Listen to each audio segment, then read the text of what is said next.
And Jacob went on his way, and the angels of God met him. And when Jacob saw them, he said, This is God's host, and he called the name of that place Mahanaim. And Jacob sent messengers before him to Esau his brother unto the land of Seir, the country of Edom. And he commanded them, saying, Thus shall ye speak unto my lord Esau, Thy servant Jacob saith thus, I have sojourned with Laban, and stayed there until now.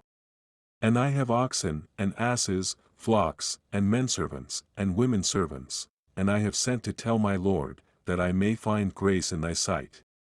And the messengers returned to Jacob, saying, We came to thy brother Esau, and also he cometh to meet thee, and 400 men with him. Then Jacob was greatly afraid and distressed, and he divided the people that was with him, and the flocks, and herds, and the camels, into 2 bands. And said, If Esau come to the one company, and smite it, then the other company which is left shall escape. And Jacob said, O God of my father Abraham, and God of my father Isaac, the Lord which saidst unto me, Return unto thy country, and to thy kindred, and I will deal well with thee. I am not worthy of the least of all the mercies, and of all the truth, which thou hast shewed unto thy servant, for with my staff I passed over this Jordan, and now I am become 2 bands. Deliver me, I pray thee, from the hand of my brother, from the hand of Esau, for I fear him, lest he will come and smite me, and the mother with the children. And thou saidst, I will surely do thee good, and make thy seed as the sand of the sea, which cannot be numbered for multitude. And he lodged there that same night, and took of that which came to his hand a present for Esau his brother. 200 she-goats, and 20 he-goats, 200 ewes, and 20 rams. 30 milch camels with their colts, 40 kine, and 10 bulls, 20 she-asses, and 10 foals.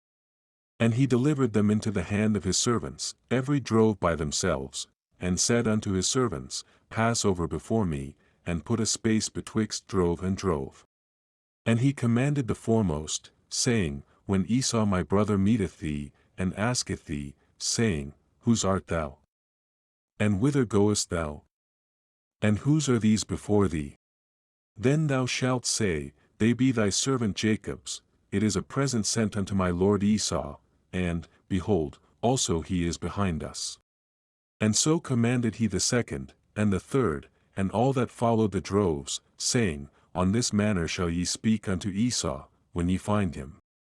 And say ye moreover, Behold, thy servant Jacob is behind us.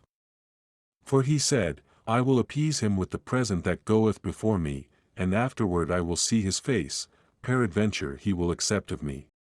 So went the present over before him, and himself lodged that night in the company. And he rose up that night, and took his 2 wives, and his 2 women servants, and his 11 sons, and passed over the ford Jabbok. And he took them, and sent them over the brook, and sent over that he had.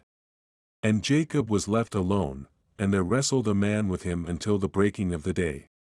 And when he saw that he prevailed not against him, he touched the hollow of his thigh, and the hollow of Jacob's thigh was out of joint, as he wrestled with him. And he said, Let me go, for the day breaketh. And he said, I will not let thee go, except thou bless me. And he said unto him, What is thy name? And he said, Jacob. And he said, Thy name shall be called no more Jacob, but Israel, for as a prince hast thou power with God and with men, and hast prevailed. And Jacob asked him, and said, Tell me, I pray thee, thy name. And he said, Wherefore is it that thou dost ask after my name? And he blessed him there. And Jacob called the name of the place Peniel, for I have seen God face to face, and my life is preserved. And as he passed over Peniel the sun rose upon him, and he halted upon his thigh. Therefore the children of Israel eat not of the sinew which shrank, which is upon the hollow of the thigh, unto this day, because he touched the hollow of Jacob's thigh in the sinew that shrank.